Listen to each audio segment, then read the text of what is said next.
adalah gembalaku, takkan kekurangan aku.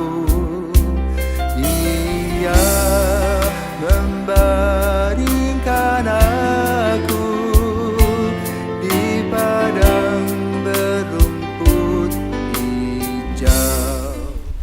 Saudara-saudara yang terkasih, selamat pagi. Salam jumpa lagi dalam Sabda Siap Saji edisi Jumat 11 November 2022, di mana gereja memperingati Santo Martinus dari Tours, Perancis, seorang uskup. Mari kita berdoa. Karena Bapa dan Putra dan Roh Kudus. Amin. Allah kemuliaan para kudus, uskupmu Santo Martinus meluhurkan dikau baik dengan kehidupan maupun dengan kematiannya. Perbaharuilah kiranya dalam hati kami karya agung rahmat-Mu, sehingga maut maupun hidup takkan mampu memisahkan kami dari cinta-Mu. Demi Yesus Kristus, Putra-Mu dan pengantara kami yang hidup kini dan sepanjang masa. Amin. Tuhan bersamamu dan bersama rohmu. Inilah Injil Yesus Kristus menurut Lukas. Dimuliakanlah Tuhan. Lukas bab 17, 26-37. Pada suatu ketika Yesus bersabda kepada murid-muridnya, sebagaimana halnya pada zaman Nuh, demikian pula kelak pada hari Anak Manusia. Pada zaman Nuh itu orang-orang makan dan minum, kawin dan dikawinkan. Sampai pada hari Nuh masuk ke dalam bahtera, lalu datanglah air bah dan membinasakan mereka semua. Demikian pula yang terjadi pada zaman Lot. Mereka makan dan minum, membeli dan menjual, menanam dan membangun, sampai hari Lot keluar dari Sodom.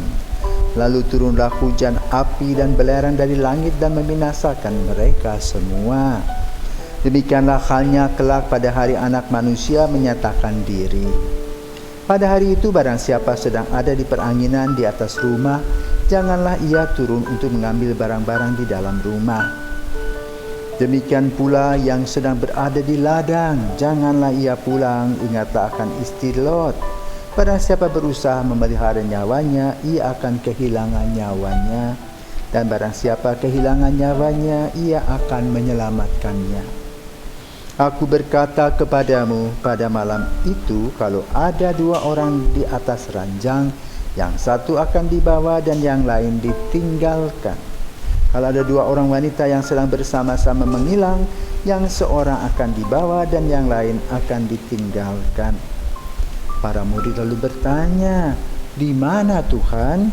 Yesus menjawab, "Di mana ada mayat, di situ berkerumun burung nasar."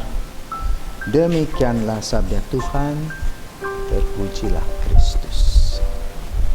Saudaraku terkasih, hari ini kita mendengar berita dan cerita tentang Santo Martinus dari Tours. Beliau berasal dan lahir di Sabaria, Hungaria pada tahun 315. Ayahnya seorang perwira Roma, dan mereka tidak beragama. Karena memang pada zaman itu gereja masih di bawah tanah. Banyak pengejaran terhadap orang-orang Kristen. Namun unik bagi Martin de Tours ini, entah apa yang terjadi, yang pasti Tuhan memanggil dia dan memilihnya.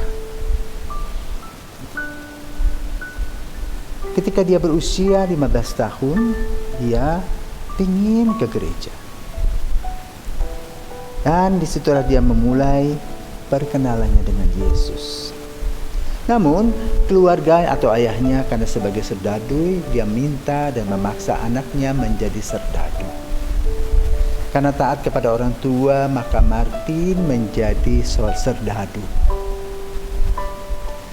Namun pada saat bertugas, ia berjumpa dengan seorang pengemis pada musim dingin. Yang dia lakukan adalah dia membelah mantelnya menjadi dua bagian dengan pedangnya dan memberikannya kepada orang miskin. Uniknya malam harinya ia bermimpi.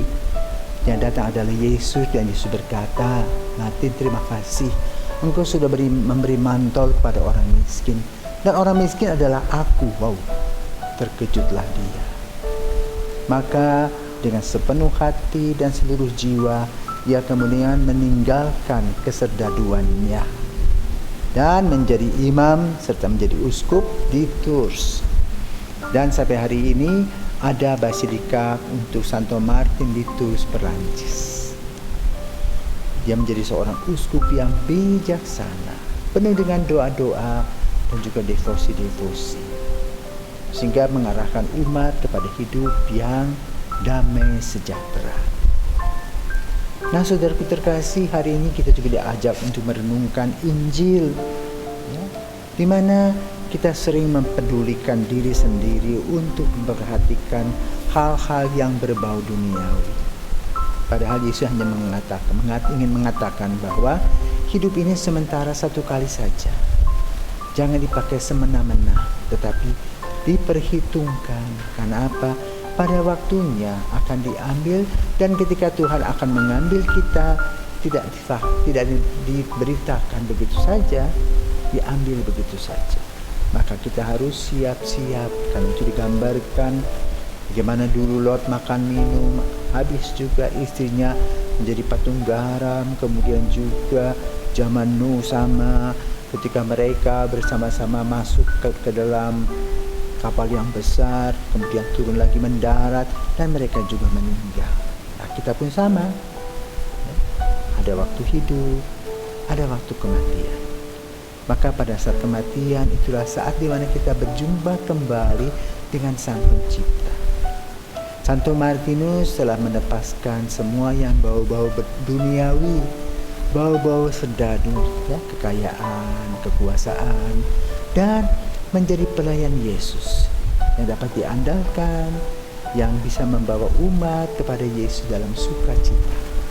Maka kita pun juga mempunyai tugas, karena permandian kita membawa Yesus kepada banyak orang, dan juga membawa orang-orang kepada Yesus untuk mendapatkan keselamatan sebagaimana dialami oleh Santo Martinus de Tours. Santo Martinus de Tours, doakanlah kami. Marilah kita berdoa. Tuhan Yesus Kristus, pusat hidup kami, Engkau telah menyegarkan kami dengan ekaristi tanda kesatuan. Semoga kami dalam segalanya selalu sesuai dengan kehendak-Mu, sebagaimana Santo Martinus menyerahkan diri seutuhnya kepadamu dan menjadi milik-Mu seutuhnya. Demi Kristus Putra-Mu dan Pengatara kami, kini dan sepanjang masa. Tuhan bersamamu dan bersama Roh-Mu. Semoga kita sekalian diberkati oleh Nama Kuasa Bapa dan Putra dan Roh Kudus. Amin. Selamat pagi.